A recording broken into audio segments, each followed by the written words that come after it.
On the morning of August 17th, 2019, the small research vessel Artemis II left the port of Puerto Montt in southern Chile, cutting slowly through a thick fog that still covered the sea. The plan was simple, almost routine. Map a little explored area of the South Pacific, collect oceanographic data, and return within 48 hours. A short mission, with no apparent risks, authorized by the Coast Guard and monitored by satellite.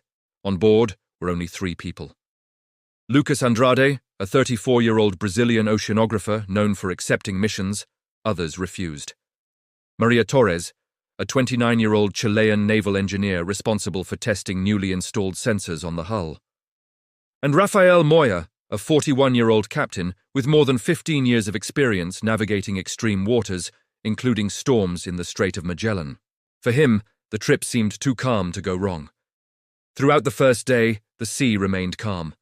The Artemis II moved steadily forward, while Lucas recorded data on the onboard computer and Maria checked the equipment. Rafael kept a steady hand on the helm, watching the grey horizon. At 7 p.m., the sky began to close in faster than expected, but nothing suggested immediate danger. The real problem began at 9:37 that night, when the radar flickered and went dark for a few seconds before returning unstable. Rafael frowned, adjusted the controls, and commented that it had happened before. Interference, most likely. Then the radio emitted a strange sound. It was not static, it was not a voice. It was a deep, rhythmic noise like a distant, hollow beating. Thump, thump, thump, 3 times, then silence. Rafael tried to contact the base, no response. He switched frequencies, nothing. Within 5 minutes, the GPS shut down on its own, without warning, as if the power had been cut. Maria leaned over the panel and was the first to notice something that froze all 3 of them. The boat was not moving. The engine was running, the propellers were spinning, but the Artemis II felt stuck, as if anchored to something invisible in the middle of the ocean. Before they could react, at 10:11 p.m., a massive wave struck the vessel from the starboard side. It was not an ordinary wave. It was as if the ocean itself had risen up. Lucas was thrown against the cabin wall, Maria fell hard to the floor, and Rafael lost control of the helm just long enough for the final impact to happen. A metallic crack echoed through the hull. Water began to pour in, first in thin jets, then in a steady, unstoppable flow. The vessel listed sharply. There was no time for long distress calls or damage assessments. They put on their life jackets by instinct and managed to deploy an inflatable raft before the Artemis II was swallowed by the dark sea. The last radio signal was recorded at 10:19 p.m. After that, the boat disappeared completely beneath the waves, taking with it all the equipment, the data, and what little sense of security they had left. When the sun rose, the silence was absolute. No debris in sight. No sign of the vessel. Only the inflatable raft rocking in what seemed like an endless ocean. They had 2 liters of water, 4 emergency ration bars, a flare, and a flashlight with a weak battery. On the first day adrift, hope was still alive. On the second, the silence began to weigh heavily.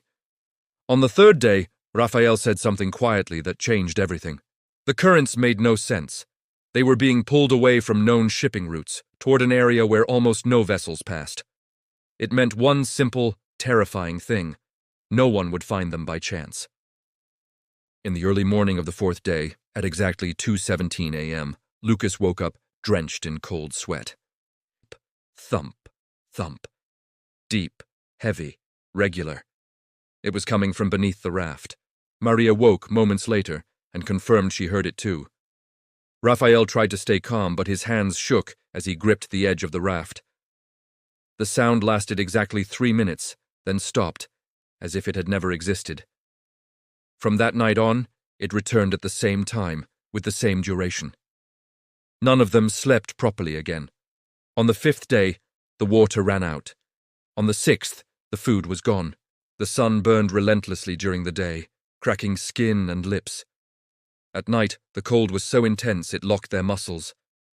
Maria began to hallucinate, pointing at the water and saying she saw lights moving beneath the raft. Lucas tried to keep her awake, talking constantly to stop her from giving in to exhaustion. Rafael remained mostly silent, staring at the horizon with an empty expression, as if he were already saying goodbye to the world. On the night of the 7th day, at 2:17 a.m., the sound returned stronger than ever.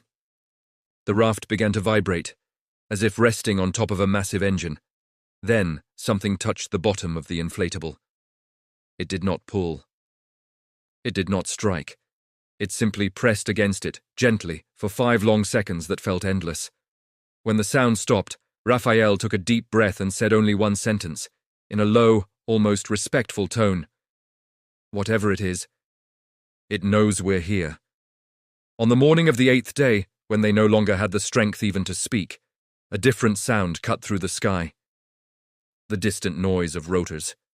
A rescue helicopter, dispatched after the delayed detection of the Artemis II's disappearance. Maria began to cry. Lucas raised the last flare with the little energy he had left. They were seen. The rescue team later confirmed that the raft was more than 60 kilometers from where it should have been, in an area where recorded currents did not explain the drift. When asked how they had survived for so long, Raphael answered something that was written into the report. Because something kept us afloat. Officially, the case was closed as drift caused by anomalous currents. No submarine activity was detected. No unusual phenomenon was acknowledged. But one detail was never explained. In the black box recovered from the Artemis II, there was an audio recording made after the vessel had already sunk. Duration, 3 minutes. Timestamp, 2:17 a.m. The same deep rhythmic sound, clearly recorded. To this day, no one has been able to identify its source. Now I want to hear from you. What do you think was beneath that raft? Was it just the ocean? Or something that should never have been heard? Leave your theory in the comments because I read them all. And if you enjoy real survival stories, mystery, and extreme situations, subscribe to the channel, leave a like, and turn on notifications so you don't miss stories like this. See you in the next video.